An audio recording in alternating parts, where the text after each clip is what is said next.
Your 10-year-old is tackling harder challenges every week, but here's the question that keeps coming up.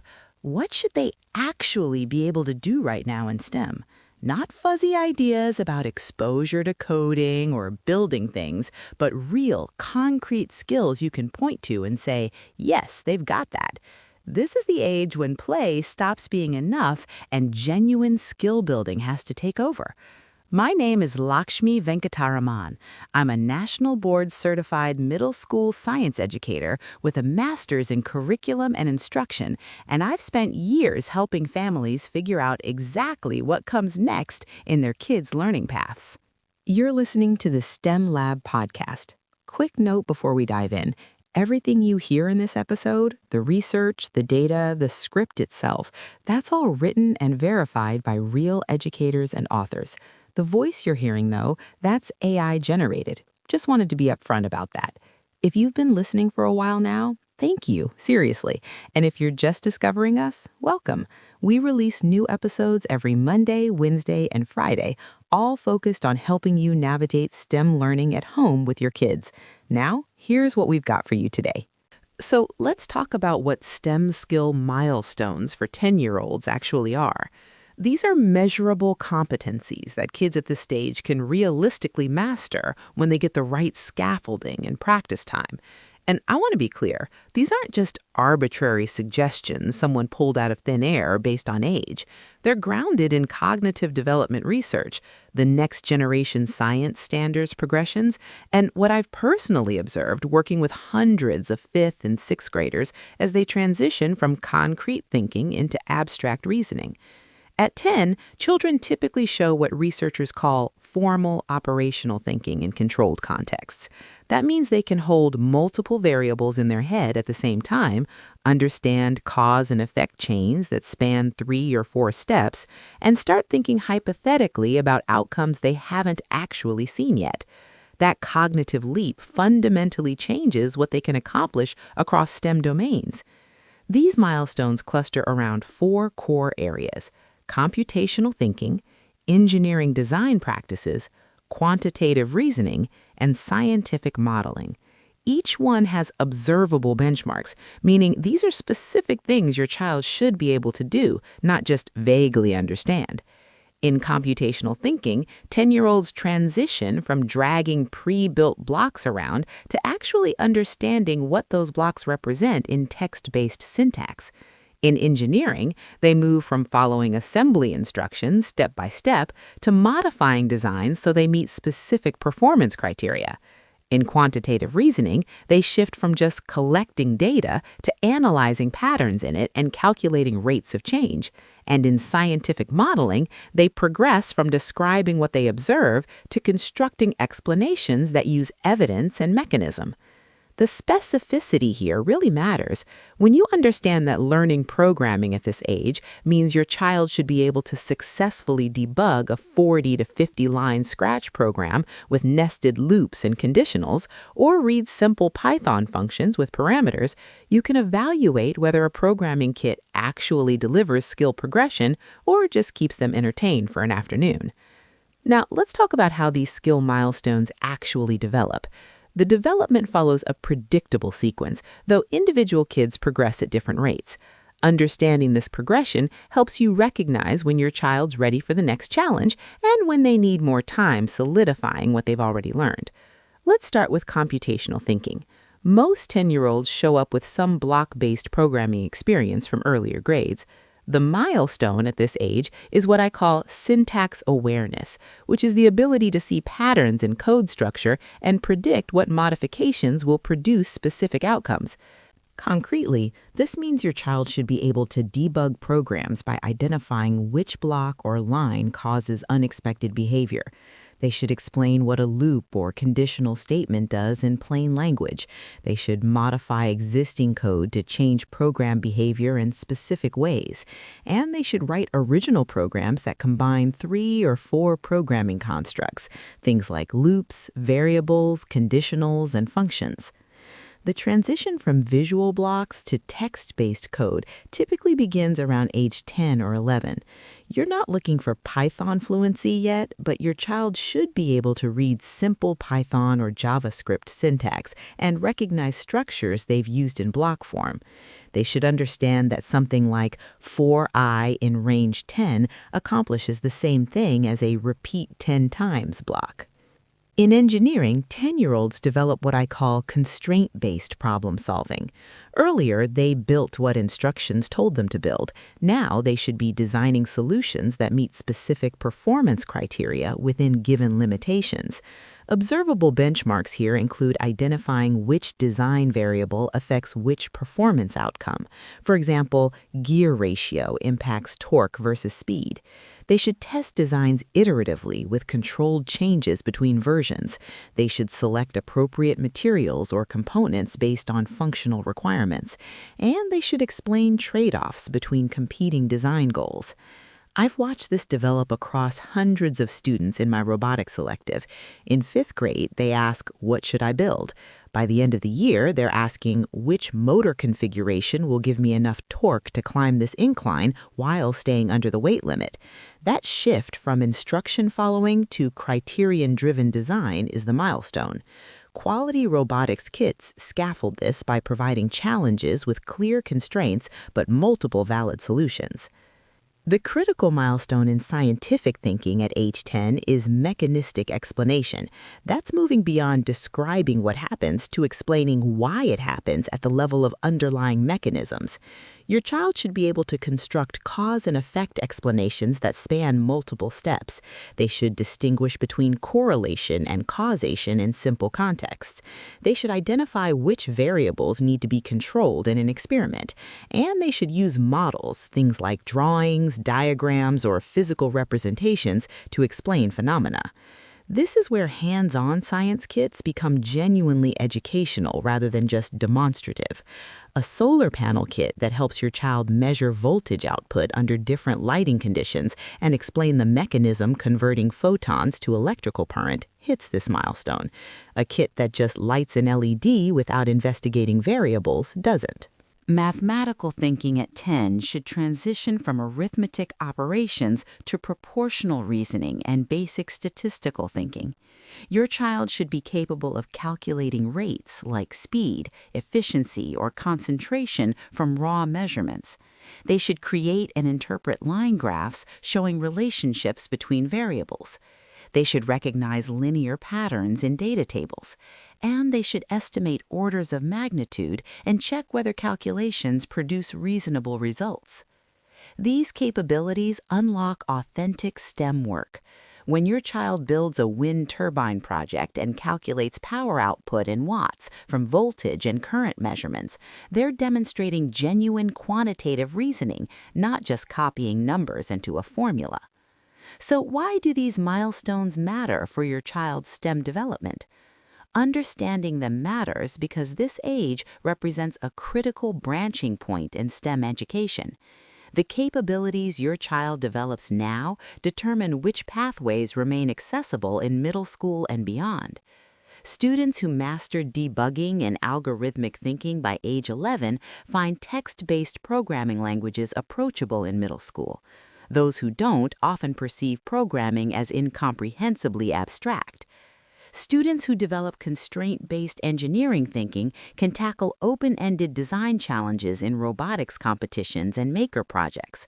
Those stuck in instruction-following mode struggle when problems don't come with step-by-step guides. These aren't just academic concerns either. The ability to decompose complex problems, test solutions iteratively, analyze quantitative evidence, and explain mechanisms using models, these are foundational workplace competencies across engineering, technology, data science, research, and applied sciences. From a practical perspective, identifying where your child sits relative to these milestones helps you make better investment decisions. If your child has mastered block-based programming, buying another Scratch-based kit wastes money on redundant practice. They're ready for platforms that introduce text syntax. If they're still developing debugging skills, jumping to Python will frustrate rather than challenge them. The progressive learning path approach requires honest assessment of current capabilities and intentional selection of next step challenges. You can't build that progression without understanding the milestones.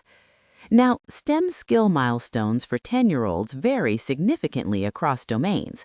While some cognitive capabilities transfer, each STEM field has domain-specific progressions worth understanding.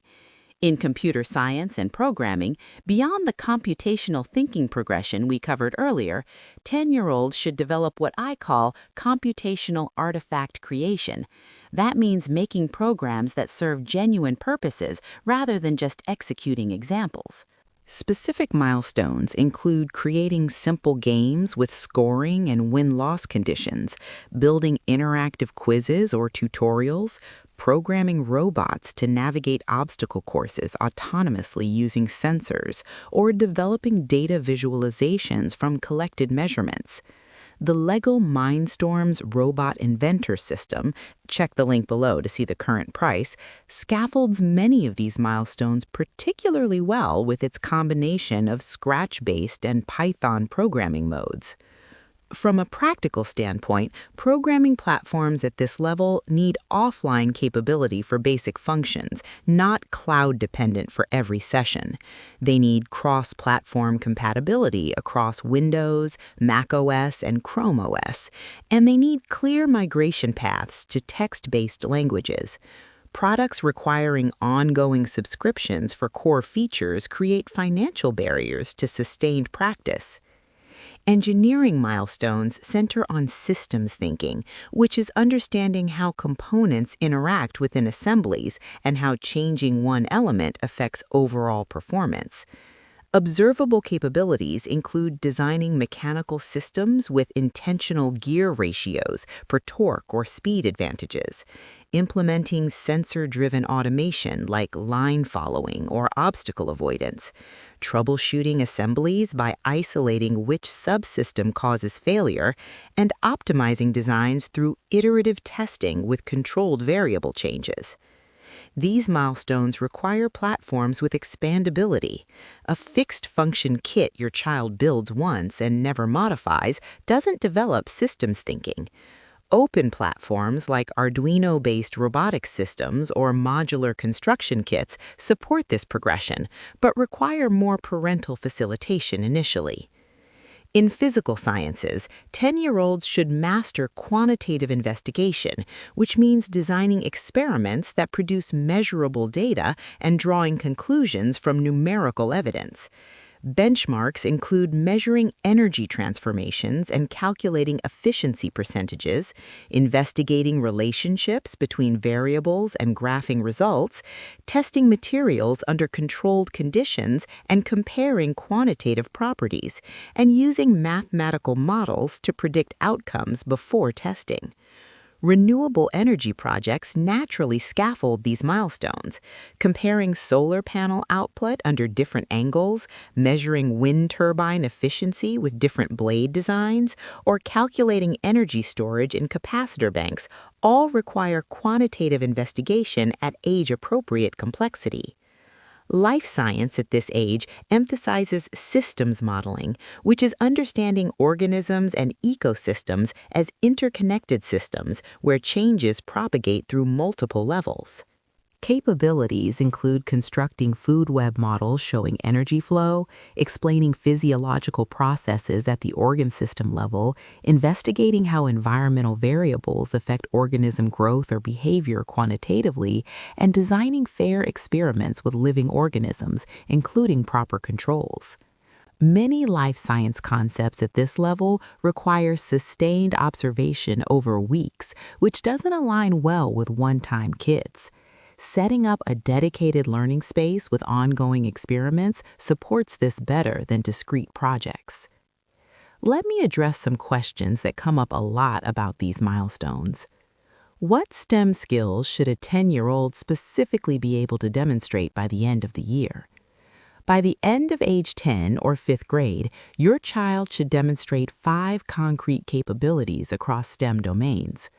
First, they should write or modify a 40 to 50-line program with loops, conditionals, and variables to accomplish a specific purpose, then debug it when it doesn't work as intended. Second, they should design a mechanical system, could be a simple machine, robot, or structure that meets specific performance criteria, and explain trade-offs in their design choices. Third, they should plan and conduct a quantitative experiment with controlled variables, collect measurements systematically, graph the results, and draw evidence-based conclusions. Fourth, they should calculate rates, ratios, and percentages from real measurements and check whether their calculations produce sensible results. Fifth, they should construct explanatory models using diagrams or physical representations that show mechanism, not just outcomes. These aren't theoretical understandings. These are things your child should actually be able to do with their hands and document in a lab notebook or portfolio. If they're not there yet, they need more hands-on practice time with appropriately challenging materials rather than exposure to more topics. How do you know if your 10-year-old is ready to transition from block-based to text-based programming? Your child is ready for text-based programming when they consistently demonstrate 3 specific behaviors in block-based environments. First, when they encounter bugs, they systematically check their code block by block rather than randomly changing things or asking for help immediately. This shows they've internalized debugging logic. Second, when they want to accomplish something new, they can break it into smaller steps and explain what programming constructs they'll need, even if they don't know the exact implementation.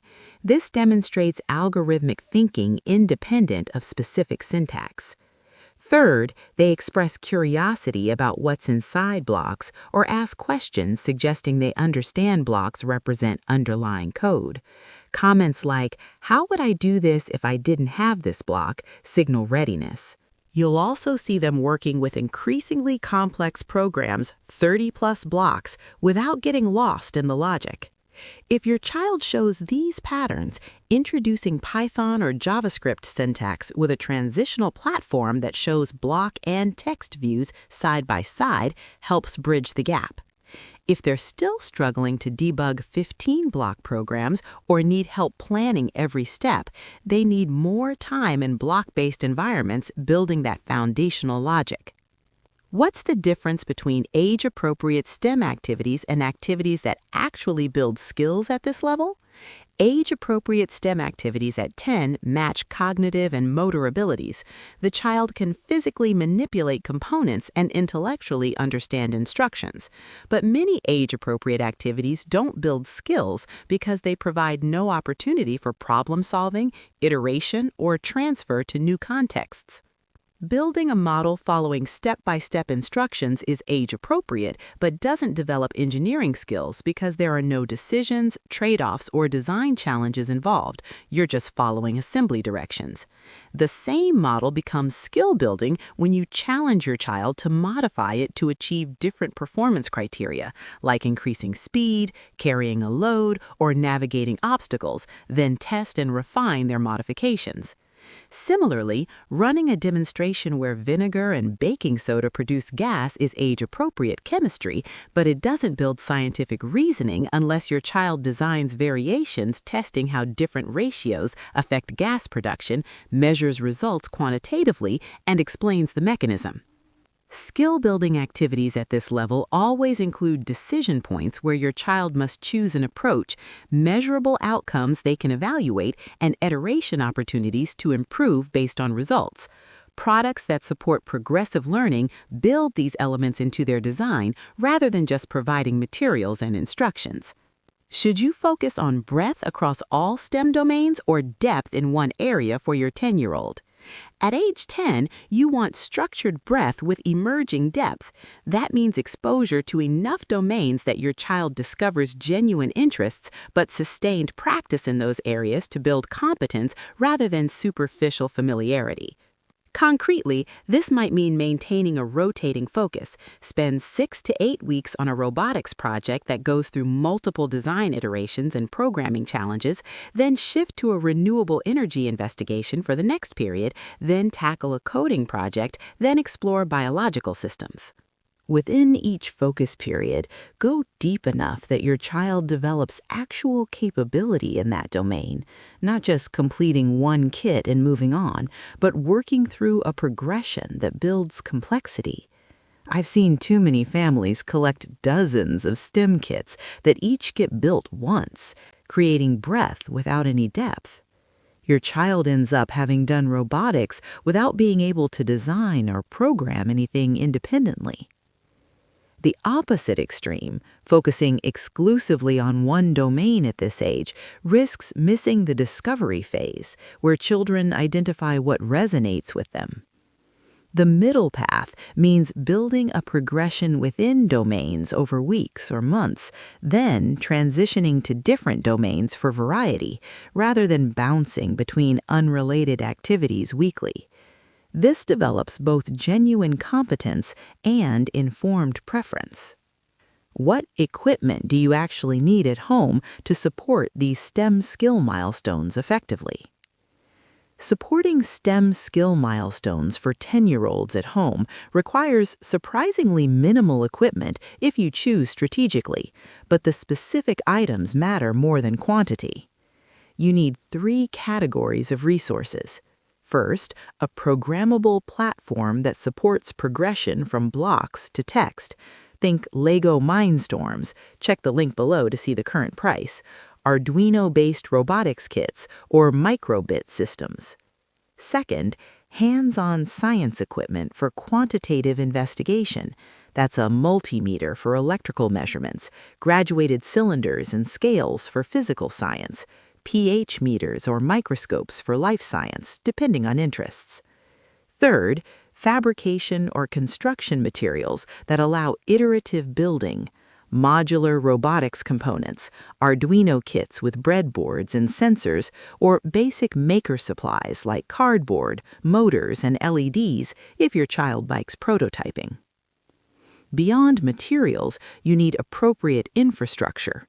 A dedicated work surface where projects can remain set up between sessions rather than requiring complete teardown daily. Adequate power outlets with surge protection, since most platforms need charging or wall power. Stable internet for software downloads and updates, though core functions should work offline. And organized storage where components don't get lost or mixed up. Setting up this infrastructure properly prevents frustration from missing parts or incompatible platforms more effectively than buying more kits. One well-chosen robotics platform used intensively over months builds more capability than 5 different kits each used once. Focus on expandable ecosystems rather than one-off toys. Compatibility with industry-standard software like Python, Arduino IDE, or CAD programs, and durability for repeated assembly and disassembly, since skill building requires iteration, not single builds. So to wrap this up, the STEM skill milestones for 10-year-olds center on 4 concrete transitions, from executing code to debugging and modifying it intentionally, from following assembly instructions to constraint-based engineering design, from describing observations to constructing mechanistic explanations with evidence, and from arithmetic calculations to proportional reasoning with real measurements. These aren't abstract learning goals, they're observable capabilities your child either can or cannot demonstrate through hands-on work. Recognizing where your child currently sits relative to these milestones lets you invest in learning resources that provide the right level of challenge, not repeating skills they've mastered or jumping to complexity that frustrates rather than extends their thinking. The age itself matters less than the progression. Some 9-year-olds demonstrate these capabilities, some 11-year-olds still need scaffolding to reach them. What matters is matching challenge to current ability and providing enough sustained practice within each milestone that capabilities become fluent, not just occasionally demonstrated with maximum effort. That requires honest assessment, strategic resource selection, and patience to let your child work through complexity rather than rushing to the next topic. These milestones form the foundation for everything that follows in STEM learning. Get them solid now, and middle school pathways stay wide open. Thanks so much for listening to this episode of the STEM Lab podcast. We're back every Monday, Wednesday, and Friday with new episodes. If you found this useful, I'd really appreciate it if you could leave us a 5-star rating and a quick review wherever you're listening. It genuinely makes a difference because it helps other parents who are searching for this kind of information actually find the show. And if you haven't already, hit subscribe or follow so you get notified the second a new episode drops. See you next time.